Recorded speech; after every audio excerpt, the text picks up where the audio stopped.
नमस्कार, महासंग्राम में आपका स्वागत है। मैं हूं आपके साथ अतुल प्रताप सिंह। आज बात बांग्लादेश में हो रहे महासंग्राम की, बात ढाका में मचे कोहराम की। बांग्लादेश में अब तक कोहराम मचा हुआ है जब ढाका इंटरनेशनल क्राइम ट्रिब्यूनल ने बांग्लादेश की पूर्व प्रधानमंत्री शेख हसीना को सजाए मौत का ऐलान कर दिया। इंटरनेशनल क्राइम ट्रिब्यूनल ने शेख हसीना को मानवता के खिलाफ गंभीर अपराध का दोषी करार दिया है। ट्रिब्यूनल ने उन्हें जुलाई 2024 के छात्र आंदोलन के दौरान हुई हत्याओं का मास्टरमाइंड करार दिया।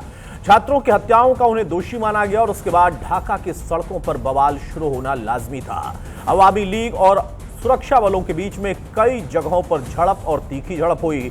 इधर शेख हसीना ने आईसीटी के फैसले को पक्षपाती और राजनीति से प्रेरित बताया है। शेख हसीना ने दो टूक कहा है कि यह फैसला ऐसे ट्रिब्यूनल ने दिया जिससे एक गैर निर्वाचित सरकार चला रही और जिसके पास जनता का कोई जनादेश नहीं है। अब सवाल है कि आईसीटी के फैसले के बाद शेख हसीना का अगला कदम क्या होगा, उनके पास वाकई कौन कौन से विकल्प हैं। आईसीटी के फैसले का बांग्लादेश की राजनीति पर कितना गहरा असर होगा, यह सबसे बड़ा सवाल है। क्या बांग्लादेश फिर से जलने वाला है? यह ज्वलंत प्रश्न है। आज इन्हीं मुद्दों पर चर्चा होगी, लेकिन उसके पहले ये रिपोर्ट देखें।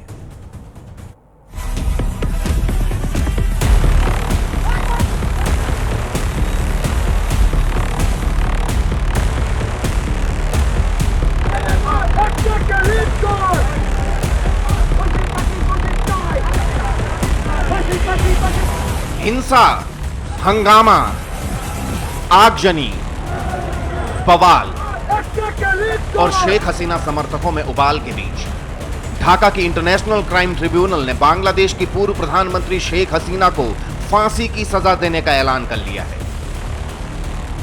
जस्टिस गुलाम मुर्तजा की अगुवाई वाली 3 जजों की ट्रिब्यूनल ने शेख हसीना को मानवता के खिलाफ गंभीर अपराध का दोषी करार दिया है। 6 पार्ट में अपना फैसला सुनाया। इंटरनेशनल क्राइम ट्रिब्यूनल ने अपने फैसले में कहा, शेख हसीना ने मानवता के खिलाफ अपराध किए। शेख हसीना के आदेश पर बड़ी संख्या में प्रदर्शनकारी मारे गए। शेख हसीना ने प्रदर्शन कर रहे छात्रों पर हेलीकॉप्टर से बम गिराने के आदेश दिए। शेख हसीना ने छात्रों के प्रोटेस्ट को आतंकी गतिविधि के रूप में पेश करने की कोशिश की। शेख हसीना और अन्य आरोपियों ने संयुक्त रूप से आपराधिक साजिश रची। इंटरनेशनल क्राइम ट्रिब्यूनल ने हसीना को हत्या के लिए उकसाने और हत्या का आदेश देने में दोषी माना। इसके अलावा कोर्ट ने दूसरे आरोपी बांग्लादेश के पूर्व गृह मंत्री असदुज्जमा खान को भी 12 लोगों की हत्या का दोषी माना और फांसी की सजा सुनाई। वहीं तीसरे आरोपी पूर्व आईजीपी अब्दुल्ला अल ममून, जो सरकारी गवाह बन चुके हैं, उन्हें 5 साल के कारावास की सजा सुनाई गई। शेख हसीना और उनके सहयोगियों को 5 मामले में दोषी करार दिया गया। बांग्लादेश की कोर्ट ने माना, शेख हसीना ने हथियारबंद लोगों को हमले के लिए उकसाया, हेलीकॉप्टर से प्रदर्शनकारियों पर फायरिंग के आदेश दिए, छात्र नेता अबू सैयद की हत्या की साजिश रची। हसीना के आदेश पर 6 प्रदर्शनकारियों की हत्या की गई। इसके अलावा 5 और प्रदर्शनकारियों की हत्या शेख हसीना के आदेश पर हुई, जबकि एक प्रदर्शनकारी को जिंदा जलाया गया। ट्रिब्यूनल के फैसले के बाद बांग्लादेश की राजधानी ढाका में हालात बिगड़ गए। शेख हसीना के समर्थक सड़कों पर उतर आए और प्रोटेस्ट शुरू कर दिया।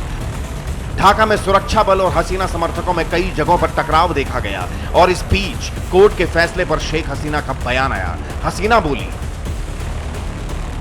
यह फैसला गलत, पक्षपाती और राजनीति से प्रेरित है। यह फैसला ऐसे ट्रिब्यूनल ने दिया है जिसे एक गैर निर्वाचित सरकार चला रही है और जिसके पास जनता का कोई जनादेश नहीं है। मेरे खिलाफ लगे सभी आरोप मनगढ़ंत हैं। लोग जानते हैं यह पूरा मामला असली घटनाओं की जांच नहीं, बल्कि अवामी लीग को निशाना बनाने की कोशिश है। यूनुस सरकार में न्याय व्यवस्था कमजोर हो गई है। अवामी लीग समर्थकों और हिंदू अल्पसंख्यकों पर हमले बढ़े हैं। महिलाओं के अधिकार दबाए जा रहे हैं। और कट्टरपंथियों का असर बढ़ता जा रहा है। शेख हसीना ने सीधा निशाना मोहम्मद यूनुस पर साधा, जो तख्ता पलट के बाद बांग्लादेश की सत्ता पर काबिज है। आरोप है यूनुस सत्ता में बने रहने के लिए शेख हसीना के खिलाफ साजिश रच रहे हैं। हसीना बांग्लादेश वापस न लौटे, इसके लिए साजिश का जाल बुन रहे हैं और हसीना को फांसी की सजा मोहम्मद यूनुस की इसी साजिश का एक हिस्सा है। और शेख हसीना के बेटे ने भी साजिश के आरोपों को दोहराया। वाजिद ने कहा, मुझे पहले से पता था कि मेरी मां को मौत की सजा दी जाएगी। मेरी मां भारत में सुरक्षित हैं और भारतीय सुरक्षा एजेंसियां उनकी पूरी रक्षा करेंगी। शेख हसीना 5 बार प्रधानमंत्री रही हैं और देश में उनके बहुत समर्थक हैं। उनकी पार्टी अवामी लीग बांग्लादेश की 2 सबसे बड़ी पार्टियों में से एक है, इसलिए वे इस फैसले को हल्के में नहीं लेंगे। वाजेद का इशारा साफ है कि शेख हसीना जल्द ही कोई बड़ा कदम उठा सकती हैं, ढाका के इंटरनेशनल क्राइम ट्रिब्यूनल के फैसले को चुनौती दे सकती हैं। लेकिन इन सबके बीच सवाल है, शेख हसीना को फांसी की सजा सुनाए जाने का बांग्लादेश की राजनीति पर क्या असर होगा? सजा सुनाए जाने के बाद शेख हसीना का अगला कदम क्या होगा? और सवाल यह भी, क्या बांग्लादेश में बवाल और बढ़ेगा? Bureau report, news India.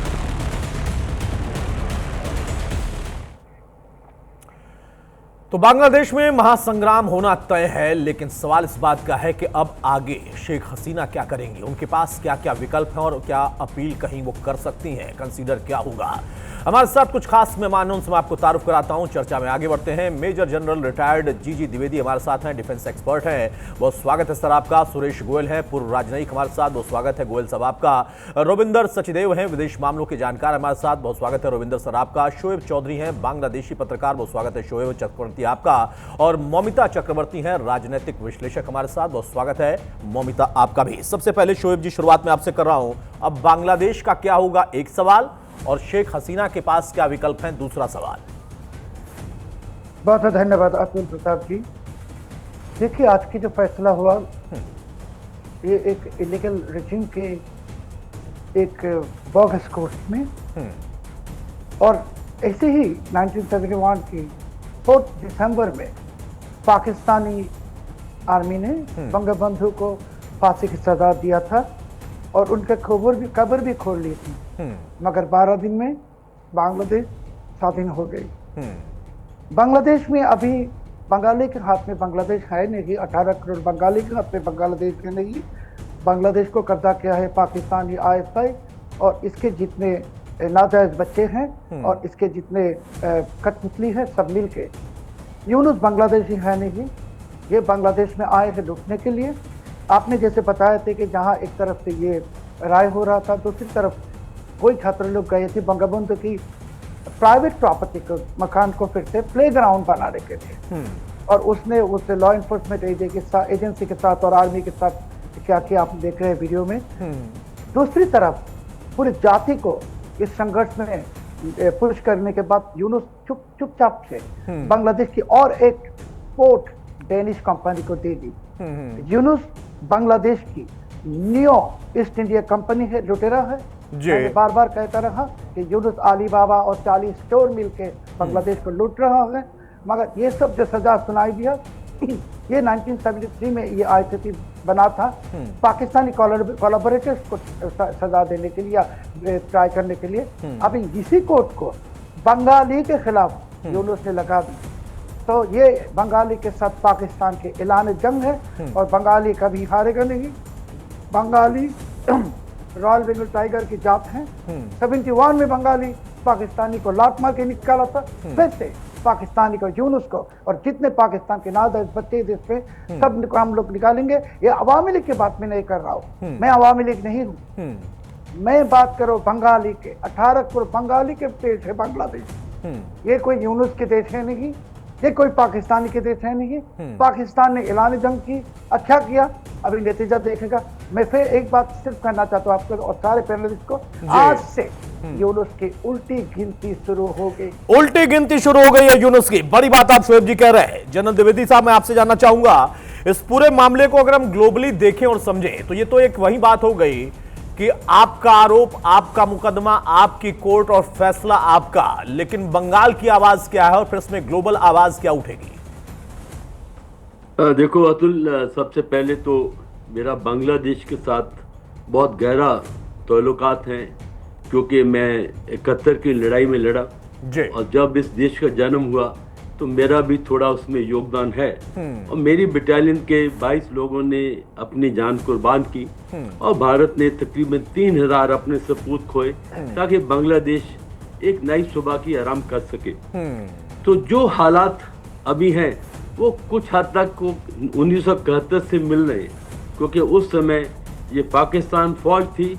अभी जो पाकिस्तान के गुर्गे हैं, जो कि रेडिकल एलिमेंट्स हैं, जमायतीज हैं, रजाकार हैं उस टाइम के, वो सभी अभी वही जो शासन चला रहे हैं। और जैसे साहिब चौधरी ने बताया है कि बंगालियों की आवाज जो है वो बिल्कुल बंद हो चुकी है या उसको दबा दिया गया है। तो ये मेरा पहला आपसे जिक्र है। दूसरी बात है कि जिस तरह ये जब यूनुस आए थे तो उनका एक वर्ड एजेंडा था, किस तरह शेख हसीना से बदला लेना, किस तरह रेडिकल एलिमेंट्स को यहाँ लाना, किस तरह पाकिस्तान की गोद में जाके दोबारा बैठना, किस तरह चीन को खुश करना और किस तरह भारत विरोधी हरकतें करना। तो ये इनका एजेंडा था। और ये जो अभी कोर्ट जो आईसीटी जो बनी थी, ये बताया जो चौधरी साहब ने कि 1973 में ये पाकिस्तानियों ने जो बलात्कार किए थे, जो उन्होंने मर्डर किए थे, उनको सजा देने के लिए था।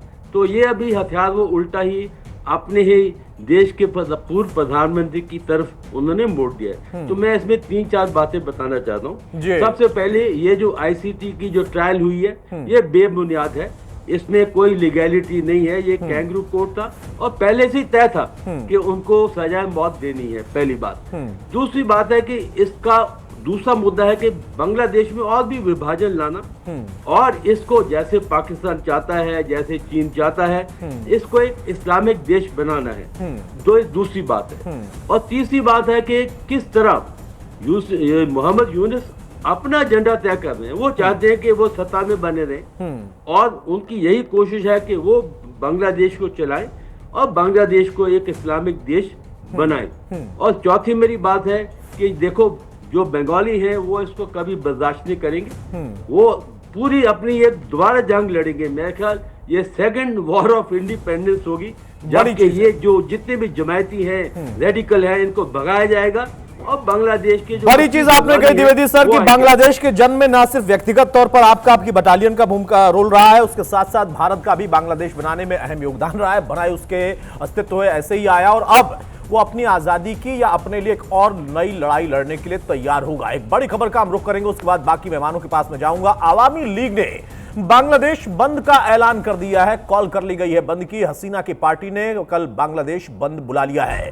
आईसीटी के फैसले के विरोध में कल बांग्लादेश में बंद के जरिए अपना प्रदर्शन होगा, अपना विरोध यहां पर जाहिर किया जाएगा, क्योंकि शेख हसीना के पास इसके अलावा कोई विकल्प नहीं है। लेकिन जो लोग उनसे जुड़े हैं, जो उनके समर्थक हैं और बांग्लादेश की जो आम आवाज है, वो चाहे एक पार्टी के तौर पर हो या फिर एक आम आवाज उस देश के नागरिकों की हो, उसके लिए यह बंद आमंत्रित किया गया है, इस बंद को बुलाया गया है।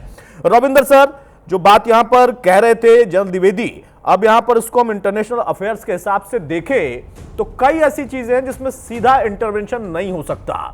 लेकिन सवाल वहां पर यह उठता है कि भारत के हिसाब से इसको हम किस तरीके से, किस प्लेटफॉर्म पर ले जा सकते हैं, क्योंकि शेख हसीना के साथ पहले क्या हुआ, उन्होंने कहा शरण ली और अब तक बांग्लादेश में क्या चलता रहा। लेकिन जब वापसी की उनकी चर्चा बहुत तेज थी, उस बीच में यह फैसला आना और पूरी तैयारी के साथ आना।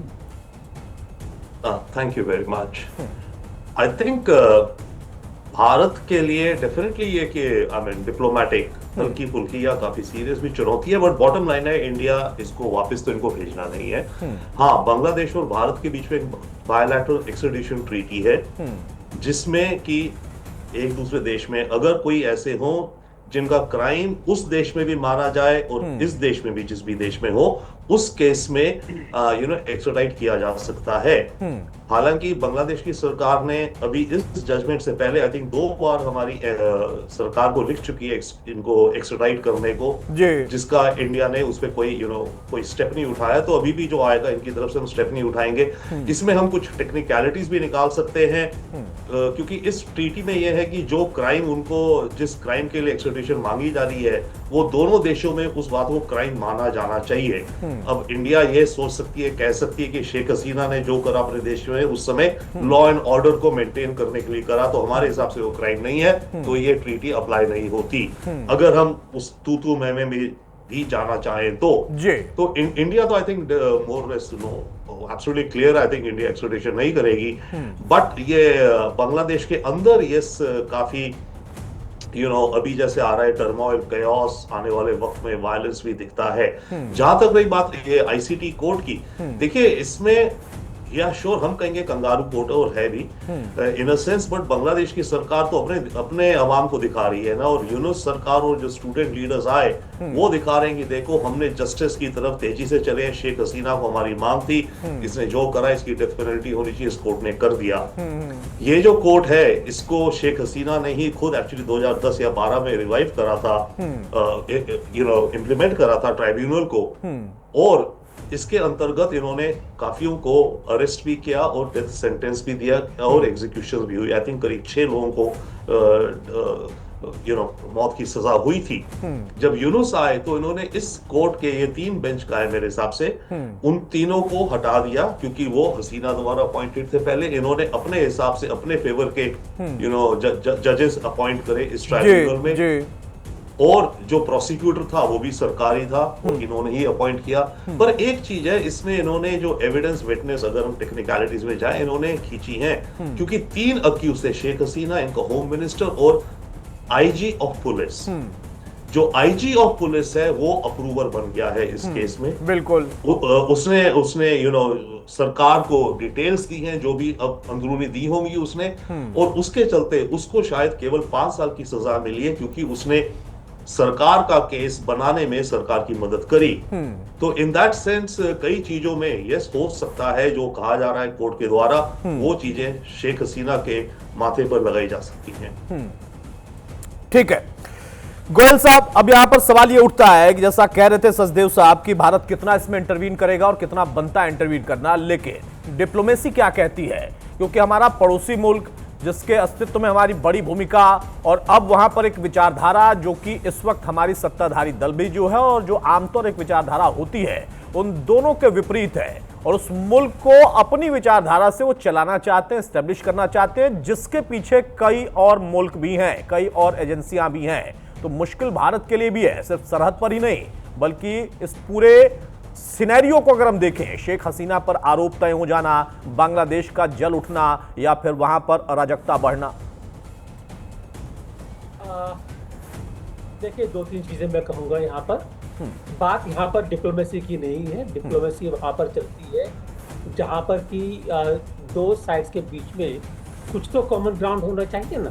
अगर कोई कॉमन ग्राउंड होगा बातचीत करने के लिए, नेगोशिएट करने के लिए, तो वहां पर डिप्लोमेसी चलती है। तो डिप्लोमेसी की बात यहाँ पर ये नहीं है। बात ये है कि जो आपने आखिर में कहा, वो बात ये है कि एक जो बांग्लादेश में स्ट्रेटेजिक चैलेंज इंडिया के लिए खड़ा हो गया है, क्रिएट हो गया है पिछले साल अगस्त के बाद में, जब से कि शेख हसीना को वहां से हटाया गया, वो चैलेंज भारत के लिए कितना बड़ा है, और इसके अलावा उस चैलेंज को सॉर्ट आउट करने के लिए, बीट करने के लिए क्या कदम भारत को उठाने चाहिए और क्या कदम शेख हसीना को उठाने चाहिए।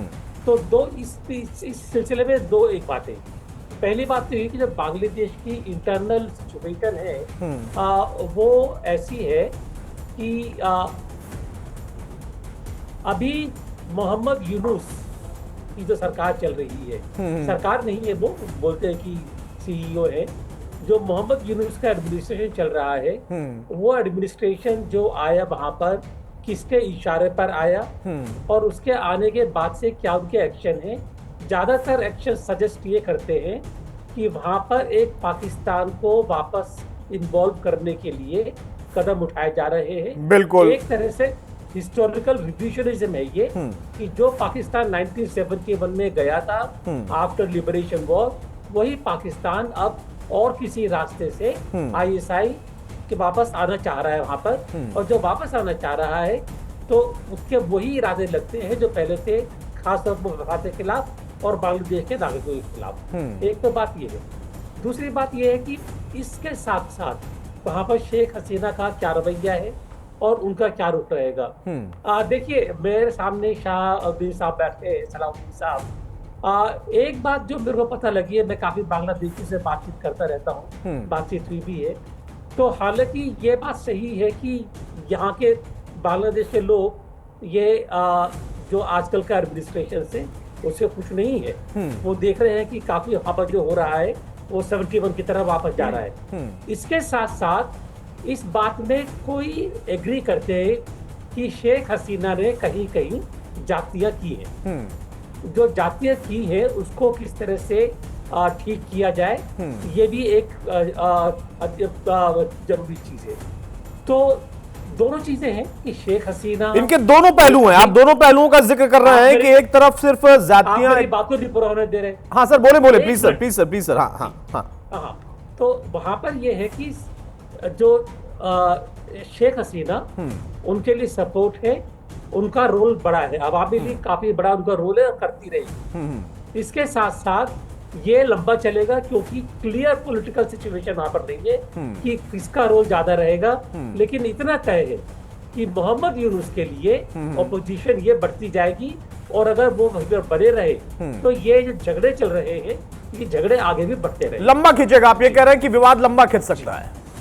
जी ठीक है, हमारे साथ आप सभी बने रहिए। आपके पास भी मौमिता लौटूंगा। एक बड़ी खबर आ रही है, शेख हसीना ने मोहम्मद यूनुस पर निशाना साधा है। यूनुस सरकार में पुलिस व्यवस्था कमजोर है, ये कह रही है हसीना। यूनुस ने कट्टरपंथियों को बढ़ावा दिया है। यहां पर कट्टरपंथी इस वक्त बढ़ रहे हैं, ये सीधा तौर पर उनका आरोप है। शेख हसीना के खिलाफ आरोप तो तय हो गए, लेकिन अब एक तरफ बांग्लादेश के अंदर अवामी लीग ने बंद की कॉल कर ली है और दूसरी तरफ यूनुस को लेकर पलटवार भी जारी है। शेख हसीना ने कहा है कि पुलिस व्यवस्था कमजोर हो चुकी है और एक तरफा यहां पर एक एजेंडा सेट करने की कोशिश की जा रही है। कट्टरपंथियों को खासतौर से बढ़ावा देने का आरोप सीधा उनका है। मौमिता, चूंकि राजनीतिक विश्लेषक के तौर पर आप हैं हमारे साथ, बहुत सारे लोगों ने अपना अपना विश्लेषण किया। अब सवाल यह है कि एक तरफ तो बांग्लादेश के अंदर की राजधानी, वो विचारधारा जो अंदर चल रही है, उसको लेकर कई तरह की चीजें हैं कि राजनीति कैसी है। एक सत्ता में बने रहना चाहते हैं, एक विचारधारा को पूरी तरह से खत्म करना चाहते हैं, कब्रें खोदने से लेकर नई चीजें वो लाना चाहते हैं। दूसरी तरफ किसी की वापसी तय होनी है, लेकिन इसका भारत और खासतौर से हमारा जो बॉर्डर है वहां की राजनीति से भी एक रिश्ता जुड़ता है। कैसे देखते हैं कि बांग्लादेश में जब एक तरफ एक बार फिर से ये तमाम चर्चाएं हैं, आरोप प्रत्यारोपों के बीच में बंद की कॉल है, उसका राजनीतिक असर क्या है? आप भारत के ऊपर पूछ रहे हो या बंगाल के दोनों ऊपर लिहाज पूछ रहे से, हैं? दोनों लिहाज से। दोनों लिहाज से। तो पहले मैं बंगाल से शुरू करूं क्या? बिल्कुल, If you don't mind. बिल्कुल, हाँ। जी, बंगाल का क्या है कि बांग्लादेश का जो पॉलिटिकल मेल्टडाउन हुआ है उसका सबसे इमीडिएट और विजिबल इंपैक्ट वेस्ट बंगाल की राजनीति में तो डेफिनेटली पड़ेगा, क्योंकि बंगाल एक कल्चरल बॉर्डर तो सिर्फ नहीं हम बोल सकते, एक स्टेट सिर्फ कल्चरल बॉर्डर वाली स्टेट नहीं बोल सकते, क्योंकि ये स्ट्रेटेजिक साइकोलॉजिकल बफर जोन है। मैं थोड़ा 4 क्लियर लेयर में अगर इसका लिहाज कर सकती हूँ तो अच्छा होगा। जैसे कि अगर जैसे टीएमसी वर्सेस बीजेपी का कुछ नैरेटिव होगा, जैसे बांग्लादेश बिकम्स इलेक्शन इश्यूज, अभी तो ऐसा बंगाल में हो गया। बंगाल में सबसे पहला पॉलिटिकल इफेक्ट ये होगा कि बीजेपी का नैरेटिव रहेगा कि बांग्लादेश अनस्टेबल है, इन्फिल्ट्रेशन बढ़ेगा, बॉर्डर अनसेफ रहेगा, तो इसीलिए स्ट्रॉन्ग नेशनल पॉलिसी चाहिए, ये बीजेपी का होगा। तो सबसे स्ट्रॉन्ग आर्गुमेंट बीजेपी का बन जाएगा, स्पेशली सीए एनआरसी इश्यूज को जस्टिफाई करने के लिए। और टीएमसी का काउंटर नैरेटिव ये होगा कि सीए एनआरसी कम्युनल एजेंडा है, बांग्लादेश का क्राइसिस इंडिया का प्रॉब्लम नहीं, ये वो, तो टीएमसी इसको डाउन प्ले करेगा फॉर श्योर। तो इसीलिए बंगाल की राजनीति में बांग्लादेश एक कोर इलेक्शन प्लैंक बन जाएगा फॉर श्योर। तो हम अगर सीए एनआरसी पोलराइजेशन के बारे में थोड़ा बात करेंगे तो वो शार्पली बढ़ जाएगा, क्योंकि बांग्लादेश का जो डिस्टेबलाइजेशन का डायरेक्ट इंपैक्ट बंगाल में होगा कि बीजेपी बोलेगी कि हिंदू रेफ्यूजीज आएंगे, उनको सीए की प्रोटेक्शन मिलेगा, और टीएमसी बोलेंगे कि ये बीजेपी का डर का पॉलिटिक्स है। तो ये आर्ग्यूमेंट तो चलता ही रहेगा। एंड आपको मैं कुछ इंपॉर्टेंट इश्यूज बताना चाहूंगी। अगर आप मुझे ये पूछे कि इंडिया के ऊपर कैसे से प्रेशर रहेगा, जैसे कि ये डायरेक्टली दिल्ली के डिप्लोमेटिक स्ट्रैटेजिक इकोसिस्टम पर मल्टी लेयर प्रेशर्स क्रिएट तो डेफिनेटली करता है। तो मैं इस प्रेशर को 4 अलग कैटेगरीज में समझाना चाहूंगी फॉर श्योर। जैसे कि अगर मैं स्ट्रैटेजिक प्रेशर के बारे में बात करती हूँ तो ईस्टर्न फ्रंट सडनली जो वोलेटाइल वो तो हो ही सकता है, क्योंकि इंडिया का ईस्टर्न फ्लैंक मतलब नॉर्थ ईस्ट बॉर्डर, फिर Siliguri corridor, bay of Bengal जो मेरीटाइम बेल्ट है, तो ये तीनों आप अनप्रेडिक्टेबल जोन बन गया है फॉर श्योर। तो बांग्लादेश का ये जो अनस्टेबल होना का मतलब ये होगा कि infiltration spike, ISI backed sleeper network का सर्वाइवल रिवाइवल, इलीगल आर्म्स और फेक करेंसी रूट्स का जो एक्टिव हो जाना वो तो बहुत ही बढ़ जाएगा, फिर रेडिकल ग्रुप्स का नॉर्थ ईस्ट में फुटहोल्ड अटेम्प्ट। तो इन सिचुएशंस में न्यू दिल्ली का जो स्ट्रैटेजिक एस्टेब्लिशमेंट पर डायरेक्ट प्रेशर आ जाता है तो बॉर्डर को सील रखना है लेकिन डिप्लोमेसी भी मेंटेन करनी चाहिए। तो ये जो बैलेंसिंग का काम बहुत स्ट्रेसफुल होता है। तो when I talk about diplomatic pressure तो हमको ये जरूर कहना चाहिए कि बांग्लादेश का जो ये क्राइसिस में सबसे बड़ा डिप्लोमेटिक प्रेशर है कि ग्लोबल पावर इंडिया से अलग अलग एक्सपेक्टेशन रखती हैं, मतलब रखेगी।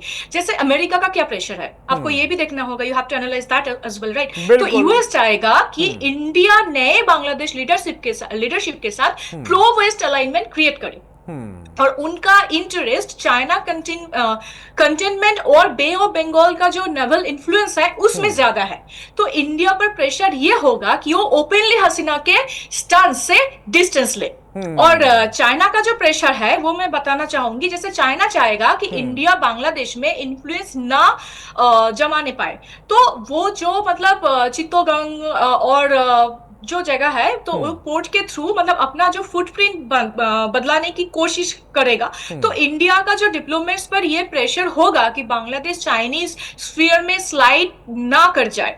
अगर if I talk about the gulf countries का जो प्रेशर, तो गल्फ पावर इस्लामिस्ट ग्रुप और मद्रासा फाइंडिंग में थ्रू बांग्लादेश में स्ट्रॉन्ग इन्फ्लुएंस रखती है, पर वो नहीं चाहते हैं कि इंडिया वहां सेक्युलर या इंडो सेंट्रिक जो नैरेटिव है उसको डोमिनेट करे, बिल्कुल है ना।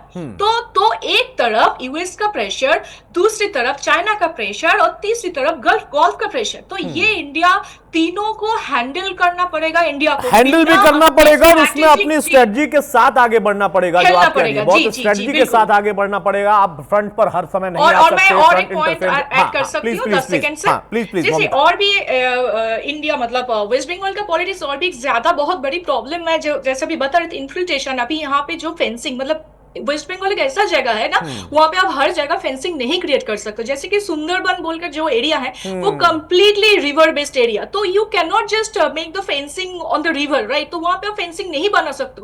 तो वहां से बहुत ज्यादा इन्फिल्ट्रेशन होता है और ये इन्फिल्ट्रेशन लेकर बहुत साल पहले एक रिपोर्ट बना था और ये भारत के लिए इनर चैलेंजेस है। आपने सुंदरबन का जिक्र किया है। क्योंकि वेस्ट बंगाल से वो सब अंदर आके वेस्ट बंगाल को एक प्लेस बनाता है जहां पे बहुत सारे वो एक्सट्रीमिस्ट का स्लीपर सेल बन जाता है ना। तो वहां से लोग इंडिया में स्प्रेड होता है। तो इंडिया का इकोनॉमी से लेकर सब कुछ वो खत्म करना चाहते हैं और एक्सट्रीमिस्ट मेंटालिटी हो रहा है। क्योंकि आज से अगर हम अभी इन्फिल्ट्रेशन इश्यूज सॉल्व नहीं करते हैं तो आज से 5 से 10 साल बाद West Bengal specially completely minority dominated state हो जाएगा। और मौजूदा जो हमारी गवर्नमेंट है कम से कम अपना स्टैंड उसने पहले से क्लियर कर लिया है। हालांकि इसमें कई चीजें होंगी जिसमें आपने कहा कि भारत का कहां पर स्टैंड क्लियर होगा, मैसेज क्लियर होगा और साथ में कहां पर वो इसको लेकर इंटरवीन कर रहा है, जो कि दिखाई देगा। वो सब कुछ बड़ा बैलेंसिंग होगा। एक बड़ी खबर का रुख करते हैं ममिता, मैं लौटूंगा आपके पास, उसके बाद आगे बढ़ूंगा। यहां पर बड़ी खबर ये आ रही है कि शेख हसीना को फांसी की सजा पर यूनुस ने अपनी बात कही है। उनका कहना है कि आईसीटी का फैसला ऐतिहासिक है। मोहम्मद यूनुस वो ये कहते हुए दिखाई दे रहे हैं कि यह फैसला ऐतिहासिक है। उनके समर्थकों से उन्होंने अपील भी की है कि भड़काऊ या गैर कानूनी हरकत वो ना करें। हालांकि एक तरफ वहां बंद की कॉल की गई है, लेकिन मोहम्मद यूनुस ये कह रहे हैं कि ऐतिहासिक फैसले के बाद भी हमारे समर्थक और बांग्लादेशी कोई ऐसा काम ना करें जो कि कानून के खिलाफ हो, गैर कानूनी हो या फिर कोई भड़काऊ एक्टिविटी या बयान उनके रहे। इस बात की वो अपील करते भी दिखाई दे रहे हैं। जे द्विवेदी साहब, आपने तमाम पैनलिस्टों को सुना, कई आयाम पर हमने इसकी चर्चा की। अब यहां पर सवाल इस बात का है कि बांग्लादेश में 2 धड़े साफ तौर पर दिख रहे हैं। एक सत्ता में बैठे हैं और उनका बैकअप क्या-क्या है, कहां-कहां से इंटरनेशनल बैकअप क्या है, उनकी मंशा क्या है, आप लोगों ने स्पष्ट कर दी। लेकिन दूसरी तरफ गोयल साहब कह रहे हैं कि कुछ ज्यादतियां भी शेख हसीना ने की हैं और उसको भी इसमें गिना जाना चाहिए। तो ये लड़ाई लंबी जाने वाली है। हमें सिर्फ बांग्लादेश को नहीं देखना है, क्योंकि हमारा बॉर्डर है, पड़ोसी मुल्क है, बड़ी भूमिका हमारी रही है उनके साथ में, और अब आने वाले समय के लिए हमें भी अपना फ्यूचर देखना है। इस पूरे मामले को कैसे देखेंगे, इंटरवीन अगर करना हो तो, और लड़ाई कितनी लंबी खिंच सकती है ये? देखो, जो बांग्लादेश के अंदर हो रहा है उसका जो असर है, प्रभाव है, वो भारत पर बिल्कुल डायरेक्टली पड़ रहा है जी। क्योंकि बांग्लादेश ज्योग्राफिकली ऐसे उसकी लोकेशन है कि पहले तो पूरा हमारा नॉर्थ ईस्ट जो है उससे इम्पैक्टेड है। दूसरा, हमारी जो मेरीन जो सी लाइन ऑफ कम्युनिकेशन है, बे ऑफ बंगाल है, उस पर भी बहुत असर पड़ता है। और तीसरा, जो हमारे विरोधी हैं उनके साथ जो बांग्लादेश के रिश्ते मजबूत हो रहे हैं उसका भी बहुत असर पड़ता है। तो सबसे पहले तो मैं ये देखूं कि हमारी स्ट्रेटेजिक इंटरेस्ट जो है, क्योंकि मैं यहाँ डिवीजन कमांडर रहा हूँ नॉर्थ ईस्ट में, हमारी जो वनरेबिलिटी इस टाइम, मैं ये सोचता हूँ कि हमारी वनरेबिलिटी चाइना के विरुद्ध बहुत ज्यादा है। और यहाँ किस प्रकार चाइना की जो छवि है, जो चाइना की शेडो है, वो किस प्रकार बांग्लादेश के ऊपर आ रही है और कैसे वो पाकिस्तान, बांग्लादेश, चाइना ट्राइलेटरल बन रही है, ये हमारे लिए सबसे पहली चुनौती है। दूसरी चुनौती है कि जो बांग्लादेश के जो अंदर असर होगा उसका, एक तो जो हिंदू हैं वो माइनॉरिटी में है तो उनकी ऊपर काफी प्रेशर है।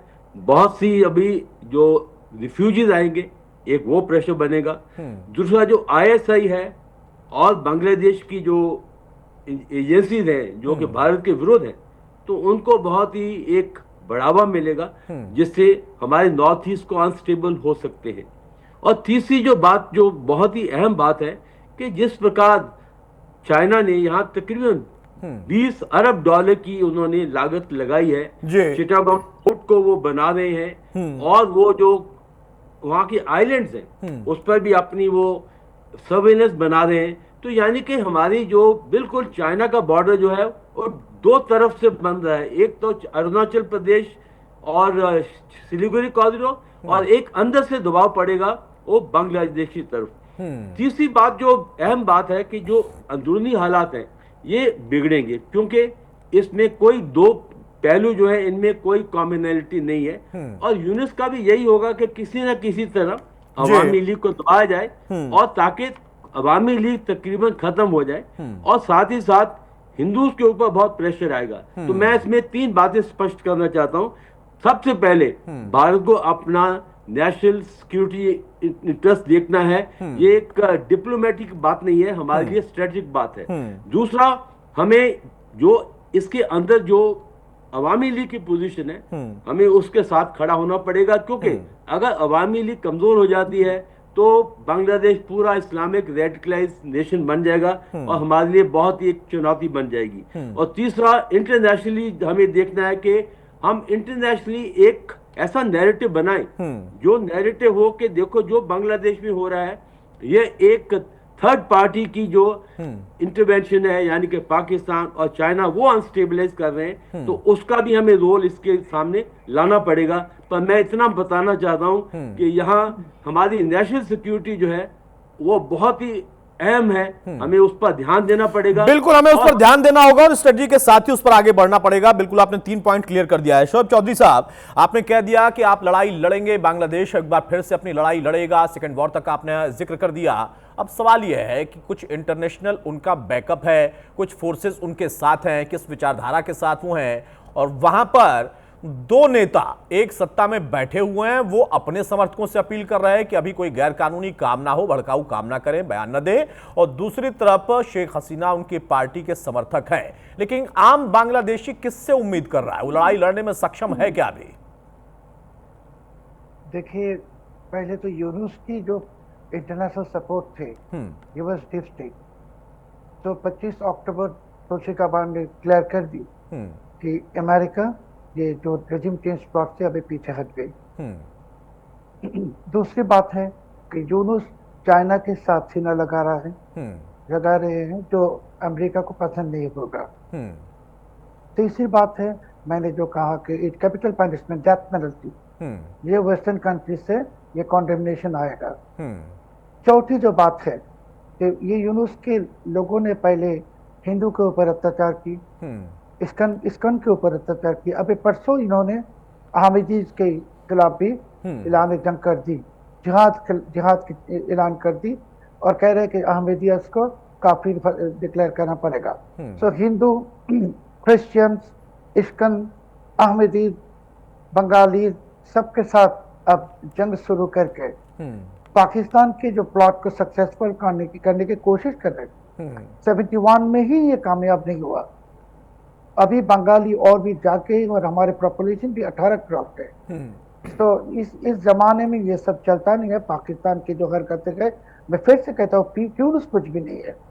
यूनुस सिर्फ पाकिस्तान ISI की और यूएस डीप स्टेट के कठपुतली थे। अभी यूएस डीप स्टेट हट गई रजीम चेंज प्लॉट से, रह गई पाकिस्तानी ISI। अब जानते हैं पाकिस्तान एक भिखारी मुल्क है, इसके भिख मांगने की कटोरी भी नहीं है। तो पाकिस्तान कुछ बिकार नहीं सकेगा बांग्लादेश की। पाकिस्तान आया है बांग्लादेश में, इसके जो आर्मी जनरल्स ड्रग कारोबारी बिजनेस करते हैं, ट्रेड करते हैं, ड्रग्स की बिजनेस करके ये यहाँ पे पैसे कमा रहे हैं। मगर वो दिन खत्म हो गया। मैं दावे के साथ कह सकता हूँ कि अभी अवामी लीग या BNP ऐसे नहीं है। ये यूनुस की जंग शुरू हो गया बंगाली के खिलाफ, और बंगाली कैसे जाते हैं दुनिया जानते हैं। बंगाली कभी सरेंडर नहीं करते, कभी भी क्या नहीं। और अभी भारत के अंदर क्या होने वाला है, इसकी इम्पैक्ट क्या है, ये तो भारतीय यहाँ सारे के सारे panellist they are expert on it. मगर मैं एक बात कहूंगा, क्योंकि मैं काउंटर टेररिज्म स्पेशलिस्ट हूँ, मैं कहता हूँ कि अभी भारत के अंदर टेररिज्म के एक्सपोर्ट शुरू हो गया बांग्लादेश से। पाकिस्तान के जितने जहाज आ रहे हैं, हथियार भी है, एक्सप्लोसिव है, और नशे की दवा भी चीज भी है, कोकेन एक्सेट्रा। सो पाकिस्तान अभी ये लश्कर तैयबा ने ईरान की कुछ अटैक करेगा बांग्लादेश की लैंड को यूज करके। आप जानते हैं दिल्ली ब्लास्ट में जो जैश ए मोहम्मद, इसके साथ भी अभी बांग्लादेश की कोई कनेक्शन की व्हिस्परिंग हो रहा है। सो बांग्लादेश को इस तरीके से अगर यूज करेगा पाकिस्तान क्रॉस बॉर्डर टेररिज्म में, India is a very strong country, very very strong country. आप व्यक्तिगत तौर पर भी, पर्सनली भी मानते हैं कि हाँ, भारत इसको इतना आसानी से छोड़ नहीं सकता है, ना छोड़ेगा, क्योंकि उसके अपने भी हित हैं इसमें। वहां पर जो हो रहा है बांग्लादेश में, उसकी लड़ाई तो बांग्लादेशी लड़ रहे हैं, लेकिन उसमें इंटरेस्ट इधर से भी दिखाना पड़ेगा। उम्मीद भी शायद आप लोग यही कर रहे हैं। नो, मैंने कह रहा हूं कि Bharat India is a very strong country. अभी बांग्लादेश की जमीन को इस्तेमाल करके कोई भी भारत के अंदर कोई टेररिस्ट प्लॉट करेगा, इसके जवाब तो भारत जरूर देगा। और भारत जब जरूर देगा तो पाकिस्तान को, यहाँ बांग्लादेश भी पाकिस्तानी जितने हैं, इनके भागने की भी जगह नहीं मिलेगा, बंगाल में जाके डूब के मरना पड़ेगा। ठीक है, शोभ जी हमारे साथ आप बने रहिए। गोयल साहब, जल्दी से टिप्पणी आपके, उसके बाद मैं सचदेव सर आपके पास आ रहा हूं। सवाल यह है कि आपने कहा कि कुछ दिक्कतें शेख हसीना के साथ भी थी, कुछ ज्यादतियां भी उनकी थी, उनका भी आपने जिक्र किया, लेकिन अब तो उनके खिलाफ पूरी ज्यादती साफ तौर पर दिख रही है कि उनका जो मुकदमा था उनमें आरोप तय कर दिए गए हैं। उनके पास कोई विकल्प नहीं है, क्योंकि वापस वो लौट नहीं सकती, बिना लौटे अपील नहीं कर सकती। अपील करने के लिए उनको या तो गिरफ्तार होना होगा या सरेंडर करना पड़ेगा। दोनों में ही उनके जान को ही सीधा खतरा है, और वो विकल्प वो क्लोज करके बैठी हैं। कोई और इसमें आपको लगता है कि हाँ उनके पास विकल्प बनेगा, या फिर यूसुफ जो बड़ी स्ट्रेटजी के साथ अपने समर्थकों के लिए कह रहे हैं कि नहीं, आप कुछ भी भड़काने का काम मत करिए, ये उनकी स्ट्रेटजी भी है कि अंदरूनी तौर पर वो दिखाएं कि नहीं, हम तो यहां पर सब कुछ अच्छा कर रहे हैं, जो लोग ज्यादतियां कर रहे थे उनके खिलाफ फैसला आया है, हम तो देश अच्छा चलाएंगे। देखिए, जहां से मैंने खत्म किया था मैं वहीं से शुरू करता हूं। जब तक आप ये सोचते रहेंगे कि शेख हसीना एक ऑल्टरनेटिव, खाली वही ऑल्टरनेटिव है बांग्लादेश के लिए, तो हमारी जो थिंकिंग है, सोचने का तरीका, वो काफी लिमिटेड रहेगा।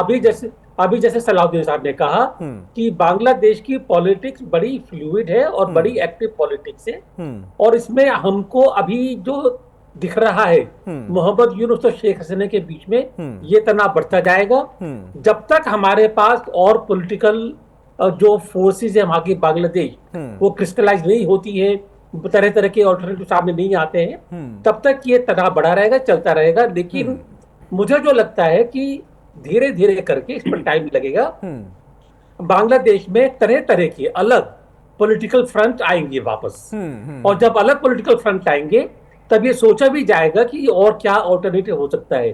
एक तो चीज ये है। दूसरी चीज ये है इंडिया के लिए सिचुएशन बड़ी इंपॉर्टेंट है, बड़ी ग्रेव सिचुएशन है। किसी भी कंडीशन में हम ये नहीं कर सकते हैं कि बांग्लादेश में चीन का या पाकिस्तान का असर आगे बढ़े, किसी का भी असर नहीं हो जी। बांग्लादेश इंडिपेंडेंट कंट्री है, इंडिपेंडेंट फॉरेन पॉलिसी है, और हमारा इंटरेस्ट नहीं है कि वहां पर और कोई मुल्क आकर के हावी हो जाए। तो उसके लिए अलाइनमेंट वगैरह चलते रहेंगे, इंटरेस्ट वगैरह चलते रहेंगे, अलायंस बनेंगे, कोalition होगा, ये भी एक लंबा प्रोसेस है, उसके लिए जल्दबाजी नहीं करनी है। अगर हम ये सोचते हैं कि यूएसए हमारा साथ देगा, अगर हम एक एंटी वेस्ट, अगर हम प्रो वेस्ट अलायंस बनाएंगे, मेरे ख्याल है वो जल्दबाजी होगी। हमारे लिए कोई भी वहां पर अलायंस बनाना सही नहीं है। Bangladesh should remain independent as it was before 1984 and it should function as an independent country, independent foreign policy. तो मेरे ख्याल है हम लोगों को बजाय अपने एक कोई स्ट्रेटेजिकल अभी प्लानिंग करने के बजाय सिचुएशन को इवॉल्व करना है, देखना है कि पॉलिटिकली कौन कौन से फ्रंट सामने आते हैं, स्ट्रेटेजिकली तैयार रहना है कि अगर सिचुएशन ऐसी होती है कि जो हमारे हितों के खिलाफ जा रही है, जैसे जो हो रहा है अभी है, तो हम अपने इंटरेस्ट को किस तरह, सिक्योरिटी खासतौर पर किस तरह से बचाएं। उसके लिए हमको हमला करने की जरूरत नहीं है, आर्म्ड एक्शन की जरूरत नहीं है, और भी तरीके हैं, कर पाएंगे हम लोग। जी, महत्वपूर्ण बात आपने कही है कि हमें वहां पर कुछ और विकल्प भी देखने होंगे कि क्या डेवलपमेंट्स होते हैं। सिर्फ दो नेता दोनों की लड़ाई या उनके समर्थकों की लड़ाई नहीं है, बल्कि उसमें भारत का इंटरेस्ट क्या होगा और उस इंटरेस्ट को आगे सिक्योर करने के लिए हमको कैसे अपना कदम उठाना होगा, ये बहुत इंपॉर्टेंट होगा। बड़ी खबर आ रही है, बांग्लादेश विदेश मंत्रालय ने भारत से मांग की है, भारत से दोषियों को सौंपने की मांग की गई है। सीधे तौर पर बांग्लादेश ने प्रत्यर्पण संधि का हवाला दिया है। यह संधि का हवाला देकर उन्होंने मांग की है कि दोनों देशों के बीच में यह संधि आगे भी बनी रहे। इसके वजह से जो दोषी हैं, जिनके खिलाफ ये आरोप तय हुए हैं, उनको भारत को उन्हें वापस सौंपना चाहिए। तो यह सीधी मांग रख दी गई है बांग्लादेश के विदेश मंत्रालय की तरफ से। किसके लिए मांग रखी गई है बताने की जरूरत नहीं है। सचदेव साहब, अब वही बात जिसका हम जिक्र भी कर रहे थे कि भारत क्या देखेगा, कैसे देखेगा, क्या उसमें अगला कदम होगा, लेकिन जो दो देशों के बीच में एक ट्रीटी होती है, एक संधि है, यहां पर उसका हवाला देकर मांग कर ली गई है बांग्लादेश की तरफ से कि भाई हमारे आरोपी आपके पास हैं, हमारे हवाले कर दीजिए। ये मांग 2 बार पहले भी हो चुकी है बांग्लादेश की सरकार से।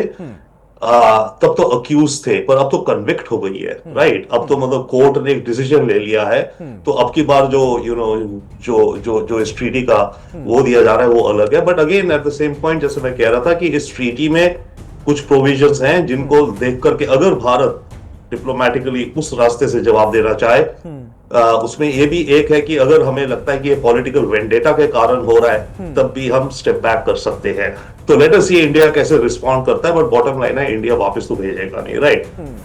Coming back to a few things जो डिस्कशन हो रही है, शेख हसीना ने विदाउट डाउट डिक्टेटर थी ये, इन्होंने भी किडनैपिंग्स कराई, मर्डर्स कराए अपने दौरान।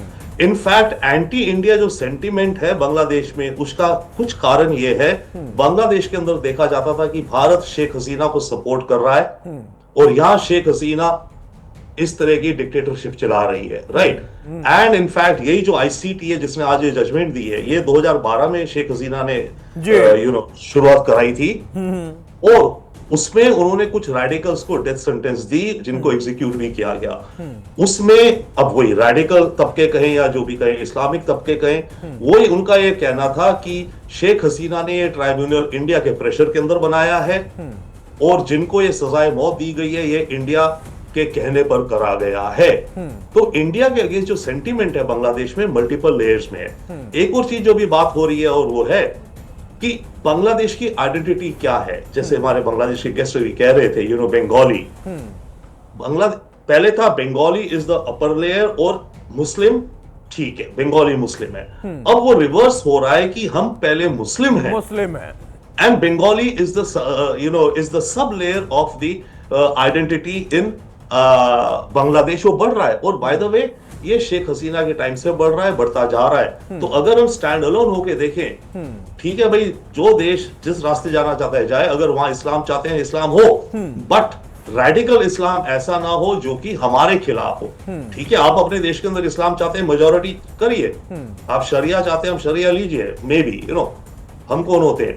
But at the same time आपके अंदर जो भी नॉर्म बन रहा है सोसाइटी का, वो भारत के खिलाफ हमारे नेशनल इंटरेस्ट को हर्ट नहीं करना चाहिए। अनफॉर्चुनेटली जो हो रहा है कि वो जो भी ये इस्लामिक ग्रोथ हो रही है, विच इंक्लूड्स इस्लामिक, ठीक है ओवरऑल, व्हाई नॉट, बट जो डेंजर है दैट इज रेडिकल इस्लाम, जो आतंक वाले हैं, राइट, वो भी बढ़ रहे हैं। और इधर ये नो डाउट पाकिस्तान के साथ इनके रिश्ते इंप्रूव हो रहे हैं clearly. Pakistan army generals, ISI इत्यादि विजिट्स एक्सचेंज हो रही हैं।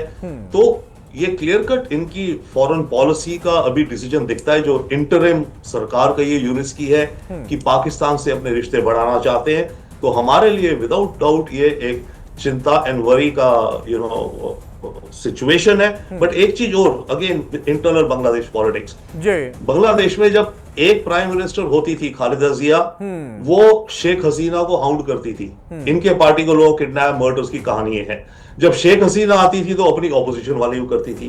तो ये ट्रेंड बांग्लादेश में रहा है। इनफैक्ट शेख हसीना के कुछ सीनियर ऑफिसर्स, जो इनका कुछ एक गार्ड होता है, स्पेशल गार्ड, उनके 5 या 6 ऑफिसर्स को अमेरिका ने सैंक्शन किया हुआ है, इसीलिए कि they indulge in kidnapping and may be even murder of some opponents. तो ये शेख हसीना का है बैगेज। बट इस समय I think I will go absolutely as ambassador Goyal is saying कि हम yes on the one hand वो फ्रेंड है, तो हम अपने फ्रेंड को छोड़ नहीं सकते, जंप नहीं कर सकते। हम अपने दोस्त को, तो हाँ बिल्कुल सही कहा आपने कि हम छोड़ नहीं सकते हैं। और आपने बहुत महत्वपूर्ण बात कही कि वो अपने देश में क्या करते हैं क्या नहीं करते हैं वो उनका विषय हो सकता है, लेकिन जब तक उसका हमारे ऊपर सीधा असर ना हो या होने वाला हो, हमें उस चीज को देखना जरूर होगा।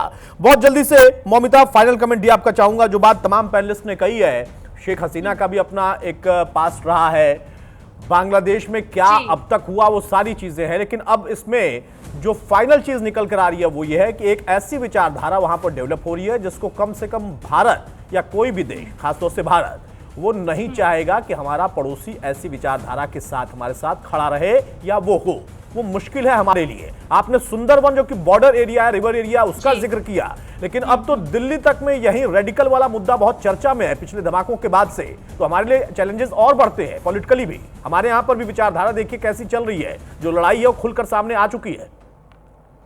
देखिए, मैं कुछ इंपॉर्टेंट बात पहले कह दूंगी बहुत जल्दी में। जैसे कि ये हसीना के ऊपर अभी जैसा हो रहा है कि फांसी का जो सुनाई गई है नॉल, सो ये ना एक दिन का चीज नहीं है। अभी बांग्लादेश का जो पूरा क्राइसिस हम देख रहे हैं ना, सिर्फ एक ही देश, मतलब हम जो देख रहे हैं कि सिर्फ एक ही देश की इंटरनल की पॉलिटिक्स नहीं है, ये साउथ एशिया का मोस्ट इंपॉर्टेंट जियोपॉलिटिकल एक स्ट्रेस पॉइंट मैं कहना चाहूंगी इसको। और उनके खिलाफ भी कुछ फैक्टर्स डेफिनेटली काम किया था। जैसे अगर मैं हसीना वर्सेस अमेरिका के मुद्दे के ऊपर बात करूंगी, जो कॉलोनियल प्रेशर जो नया चैप्टर, ये तो सबको पता ही होगा। तो सबसे पहला पॉइंट मेरा यही रहेगा कि शेख हसीना का जो अमेरिका का क्लैश आइडियोलॉजिकली क्लैश नहीं था, ये एक स्ट्रैटेजिक आइसलैंड डिस्प्यूट से शुरू हुआ था, जहां यूएस का नेवल प्रेजेंस एस्टैब्लिश करना चाहता था और उस हसीना ने उनके मना कर दिया था। तो एक पॉलिटिकल एनालिस्ट के तौर पर मुझे जो लगता है कि आप किसी सुपर पावर की स्ट्रेटेजिक प्लान को रोक देते हैं तो रिलेटेशन सीधा नहीं होता है। तो ग्राउंड पर स्टूडेंट मूवमेंट्स एक्टिवेट होते हैं तो एनजीओ सडनली हाइपर एक्टिव भी हो जाते हैं। ये तो गया पहली मुद्दा। दूसरी बात मैं ये कहूंगी कि हसीना का जो इस्लामिस्ट प्रेशर था, स्टेट सर्वाइवल की बहुत कंपल्शन था, क्योंकि उनके टाइम पर हजारों मदरसा और मस्जिद जो अप्रूव हुए थे, सरफेस पर ये लग सकता है कि वो एक अपीसमेंट था, लेकिन एनालिटिकल एंगल से हम देखेंगे तो ये पूरा सर्वाइवल स्ट्रेटेजी था। और बांग्लादेश में इस्लामिक स्ट्रीट पावर इतनी स्ट्रॉन्ग है कि कोई भी पीएम ओपनली उनको इग्नोर नहीं कर सकता। You have to understand that as well. अगर इग्नोर किया तो सरकार 2 महीने से गिर जाती थी। तो हसीना ने एक डुअल बैलेंसिंग कर रही थी, तो एक तरफ इंडिया फ्रेंडली डिप्लोमेसी और दूसरी तरफ इस्लामिस्ट अपीसमेंट। लेकिन आयरनी ये है कि आखिर में वही इस्लामिस्ट इकोसिस्टम उनके खिलाफ बहुत ज्यादा तरीके से एक्टिवेट हो गया था। एंड अवामी लीग पर जो हिंदू परसिक्यूशन था, तो ग्राउंड रियलिटी को दिल्ली से दिखाई नहीं देती है, क्योंकि मैं ये बात बहुत रिस्पॉन्सिबल तरीके से कह रही हूँ कि अवामी लीग का जो टॉप लीडरशिप जो इंडिया फ्रेंडली थे, लेकिन उनके लोकल नेता ग्राउंड पर हिंदू परसिक्यूशन में इन्वॉल्व रहे। ये डॉक्यूमेंटेड भी, मतलब ये डॉक्यूमेंटेड रियलिटी भी है। तो बांग्लादेश में प्रॉब्लम अभी क्या थी, वी मस्ट नो दिस। तो टॉप लेवल में सेक्युलर नैरेटिव चला, ग्राउंड लेवल पर इस्लामिस्ट प्रेशर और एक अपॉर्चुनिस्टिक पॉलिटिक्स चला। तो इसीलिए हिंदू मेजोरिटीज कभी सेफ फील ही नहीं कर सकते हैं। If I talk about Yunus, उसके जब उन्होंने इंटरिम सरकारें चालू की थी तो हिंदू पॉपुलेशन जो 7 या 8% थी, if I am not wrong, वो एकदम कम होकर 3 से 5% तक बन गए। क्योंकि उसको एक इस्लामिस्ट एक्सट्रीमिस्ट मेंटालिटी फाउंड करना था, जो कि सिर्फ बांग्लादेश की प्रॉब्लम नहीं है, पूरी दुनिया में ऐसे हो रहा है। If you talk about America, if you talk about Europe, everywhere is the same problem, the extremist mentality. वो जिहादी आंदोलन चलाना चाहते हैं सब जगह में, तो बांग्लादेश भी वही जगह जा रही है। बहुत शुक्रिया सूरज जी आपका, द्विवेदी साहब आपका, रविंदर जी आपका और साथ में मौमिता आपका भी। तो सवाल इस बात का है कि भारत का इस पे अपना स्ट्रेटेजिक रुख क्या होगा। बहुत बैलेंस करके चलने की जरूरत है, क्योंकि वहां पर 2 पार्टियों की भी लड़ाई है, विचारधाराओं की भी लड़ाई है, लेकिन उसका असर सीधा या फिर ना सीधा नहीं, उसको कह सकते हैं कि डायरेक्ट वे में अगर वो आता है, उसमें कई और विचारधाराएं भी जुड़ती हैं, अलग अलग देशों के इंटरेस्ट भी जुड़ते हैं, और फिर वहां पर एक ऐसी चीज निकल कर आती है जो कि चैलेंज हमारे लिए इंटरनली बढ़ जाती है देश में। उस पर भी भारत मॉनिटरिंग अपने तरीके से कर रहा है। इस बीच में एक बड़ी खबर आ रही है दिल्ली से इस वक्त की बड़ी खबर है, लक्ष्मी नगर मेट्रो स्टेशन के पास बिल्डिंग में आग लगने की घटना हुई है। दमकल की कई गाड़ियां मौके पर उस वक्त पहुंच चुकी हैं। मौके पर इस वक्त दमकल की कई गाड़ियां हैं, दमकल कर्मी वहां पर प्रयास कर रहे हैं आग को जल्द से जल्द बुझाने के लिए, आग पर काबू पाने की कोशिश की जा रही है।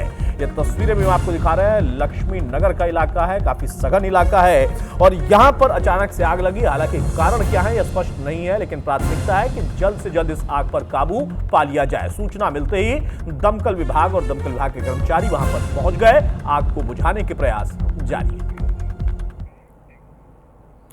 चलिए, महासंग्राम में आज के लिए बस इतना ही। नमस्कार।